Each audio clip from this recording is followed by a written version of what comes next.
You're listening to Happy Healthy Hormones with Dr. Chris. Are you tired of the short-term patch to your health problems? Is avoiding medications and surgeries important to you? If you answered yes, then your prayers have been answered. Dr. Chris has been helping people transform their health for over a decade. He's a world-renowned health expert who specializes in holistic health. He's a professional speaker, chiropractor, and international best-selling author. It's his mission to help you reach your full God-given potential through holistic health and healing. Get ready to be inspired and transformed. Here's your host, Dr. Chris. So welcome everyone to another episode. Today we have a really special guest, Sharee Samuels. She is an amazing woman.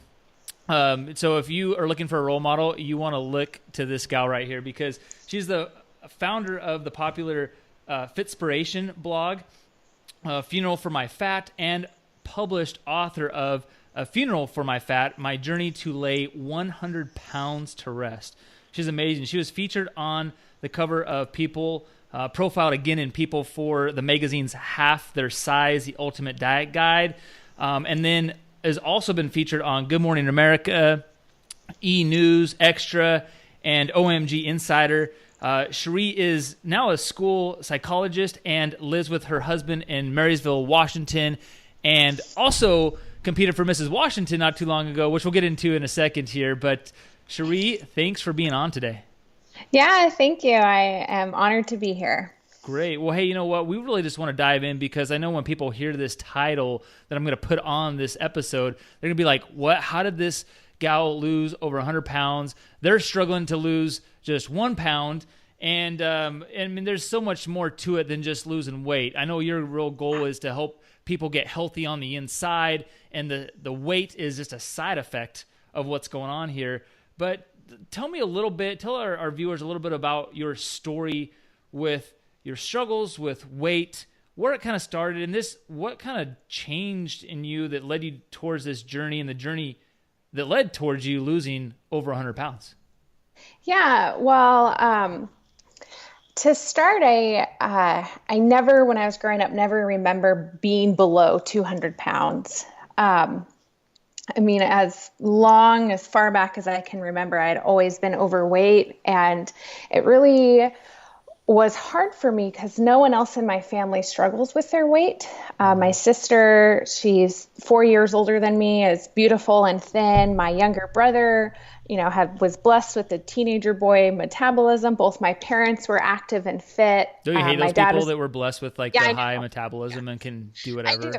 Yeah. Yeah, everyone in my family had that except me. Mm-hmm. And so eventually I had always felt beautiful, always felt, accepted and loved. I never felt not valuable, but I just never felt like me.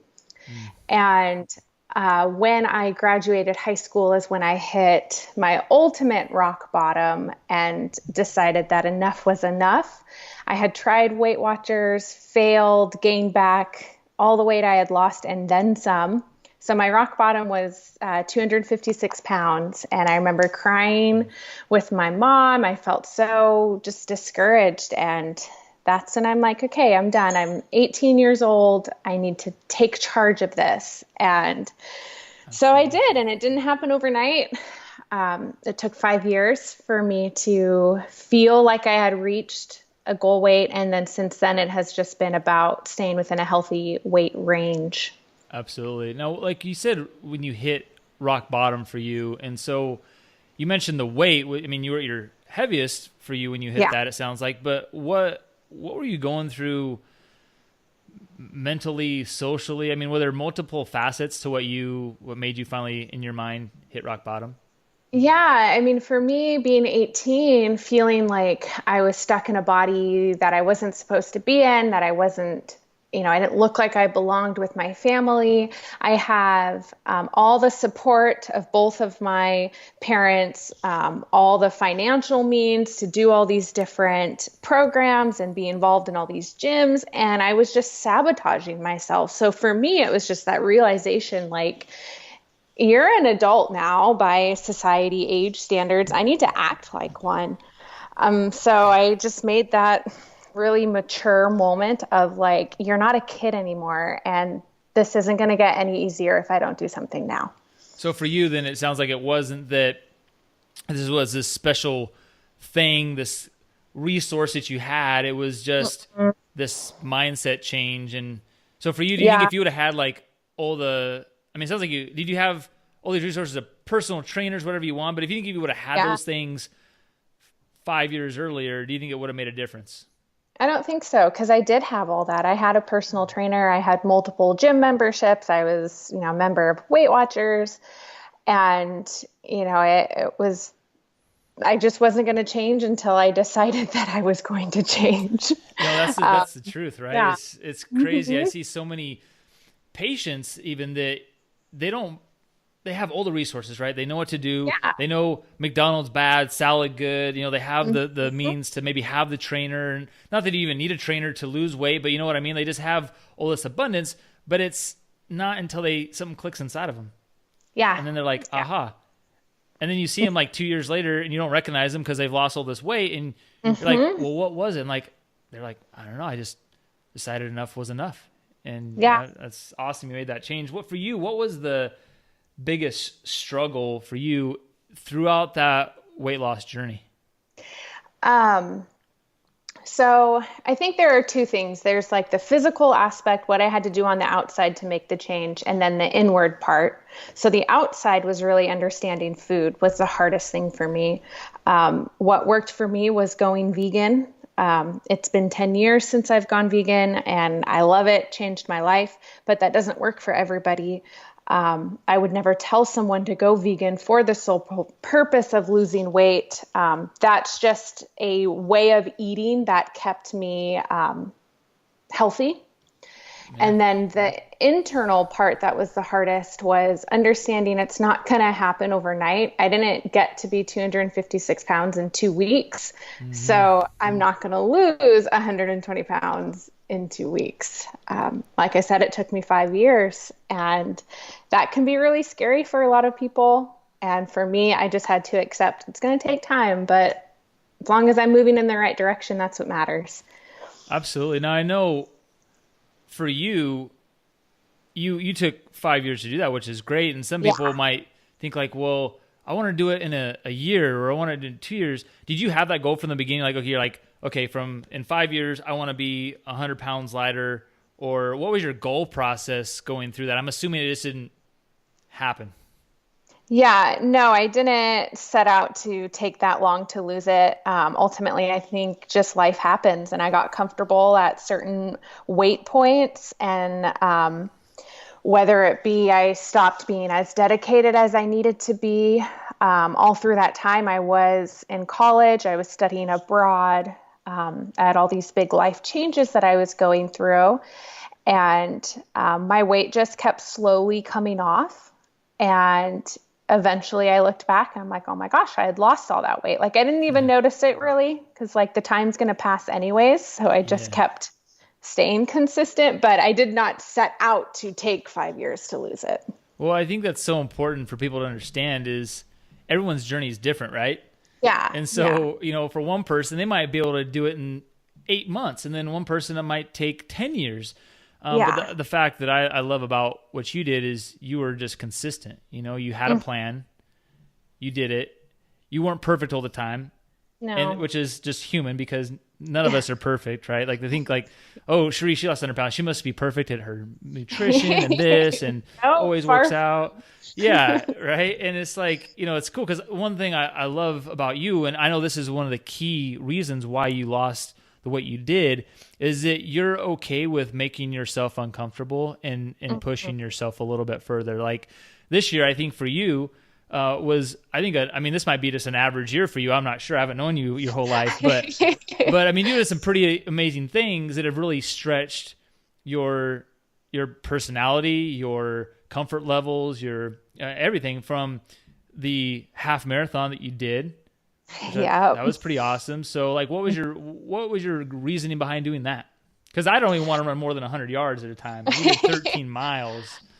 I surprisingly enough hate running. And in my book, I have a whole chapter dedicated to my hate of running.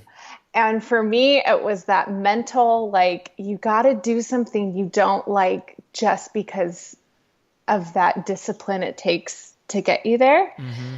So now that I do have, developed fitness habits and exercise is easier for me, I'm able to do things I don't like doing for the sole purpose of the mental discipline to push through it. I do not recommend that to people who are just starting out to do something they hate doing. That was a skill I've developed over time, but oddly enough, I absolutely loved running that half marathon, and I do want to train for a full now. Oh, cool. Yeah. When's your expected date to try that? I don't know. Probably next summer, I think would be a good time. Give me a year to build up for that. I was really sore after the half for like a week. So. I bet. Well, I remember, Deidre did the same. My wife did the same one with you, right? And you guys ran together. She was walking like an old lady for like a couple days after that because it was her first too. Yeah, that's great. You guys, hey, if you're not uncomfortable, you're not growing, right? Yeah, so, exactly. Exactly. That's great. And then the other thing you did too to stretch yourself too was you competed in the Mrs. Washington pageant this year too, which, I mean, for most women, that's probably a really scary thing to do. I mean, you're putting yourself out there on a stage, making yourself vulnerable in a swimming suit, no less, right? So talk to us about that. Like, what made you want to do it? What was your mindset going into it? What did you want to accomplish from doing that?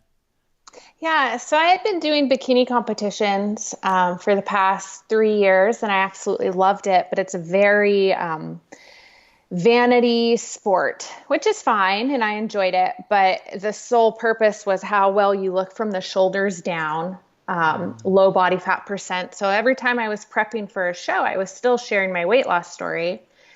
And it was my husband that recommended considering looking into some other type of competition that was more full person. What else are you doing? You're doing all these extra exciting things. You're a school psychologist, you're an author, but all these judges care about is how low your body fat percent is. So that's when I discovered the pageant. And my mom had actually competed before I was even born. She competed in Mrs. Washington. Yeah. And it is. So I just started looking into it and really liked it. And in terms of my physical prep, I went with one of my bikini coaches to get me back to a solid lifting routine. And then I just had to do a lot of workshops on self-development, conveying, how in the real world you have hours to win over someone and tell them how amazing you are. In a pageant, you have 4 minutes with each judge in order to convey why you should be the winner. Not very much time at all. No, that was the most stressful part for me. I grew a lot. I learned some things about myself. I think every woman should stretch themselves and compete at least in something, maybe not a pageant, but some form of competition that would encourage them to dig deep. Absolutely. So you didn't just try to prepare yourself physically, you were preparing yourself mentally as well. Yeah. I think I focused more on that than I did the physical aspect. Just because if you win a pageant, you're the brand. You're the spokesperson for the brand, and I had never done something like that before, and it was a lot of fun. I really enjoyed it. Learned a lot about myself. Would highly recommend it. Awesome. Are you planning on doing it again? Are you planning on doing other pageants? What's the plan? So I'm a planner. I don't like to jump into something without feeling like I can give it my all. So I don't want to. The idea, sounds fun, but realistically, I need to sit down and really consider what I want to do again, what would be my purpose for doing it again. I don't like to jump into something without a lot of thought. So Absolutely. So how long have you kept the weight off for now? How many years? It has been almost 6 years. Almost 6 years. So that's awesome. So what's been your biggest motivator in keeping the weight gone? I love how I feel. And I mean, it changes all the time because I consider reaching my goal weight when I went and had my skin removal surgery. And even then, my doctor told me now it's just going to be about maintaining a healthy weight range. So I've completely shifted, my idea of what number I want to see on the scale every time I step on it, and just accepting that, like, some days you're going to weigh this and some days you're going to weigh that. And when I'm competing and, whether it be a pageant or a bikini show, I weigh a lot different than when I'm just, my regular self and my exercises and things like that. But how I feel, I love how I feel now. That's my motivation. Obviously. So like when you feel better, what does that do for you? I feel like I'm my best self. I'm able to just have more clarity in other aspects of my life, whether it be relationships, my work. When I don't feel good about myself, I'm not very fun to be around. I feel that. Yeah. So, when I eat healthy, I feel healthy. When I eat like crap, I feel like crap. So. No, absolutely. That's so crucial to people to just have their motivator, and everyone's motivator is different, right? Yeah. And so that's for you. And, someone else, it might be, I don't know, they want to be an example for their kids or their nieces and nephews, or they want to be able to enjoy their retirement when they get older, because we see right now 5 out of 6 Americans being diagnosed with heart disease and cancer. And I always ask people this one simple question, which is, would you rather take the time to prevent a disease or the time it takes to overcome one? And the answer is always, well, take the time to prevent it, right? Mm-hmm. But then everyone's got to take that action behind it. And that's where so many people fail, because they don't really have a big motivator like what you're talking about. It's like it's superficial. It's at the surface for them, and it's different for everyone's. Deep why is a little bit different, but at the end of the day, like yours is, I feel better, but your bigger why, as you got deeper into it, was, hey, I want to be better in my relationships. I know I'm a happier person to be around. It influences other areas of my life, and I want to be that light for people. Versus like someone who's just like, I just want to look good in a bikini for next summer, or, I just want to fit back into those jeans for my 10-year class reunion so I can show my old boyfriend or girlfriend that, they really missed out, And so, those things will help us lose weight, but it's usually temporary. It's not going to be 5 years, 6 years like what you're doing. So I think that's awesome that you really anchored to that as well. My other question for you is, really, right now people are listening. They're like, wow, so great. Sharee, she lost this weight. Now she has trainers that can help her and this and that. But hey, I'm this person who has no resources. I can't get it to a gym. I don't have, someone that can plan my meals for me or whatever. Like, what's just some advice to people who are looking to change their either physical body or just their overall health status to get them feeling better? Like, what are just some key things that you did, do you think would just make the biggest impact for them? That's a great question, because when I started, I was a poor college student, so I didn't have a lot of the resources I have now. What worked, I had to find something I enjoyed, both in food and both in exercise. And for exercise, for me, that was Zumba. That's just the exercise that got me excited to work out.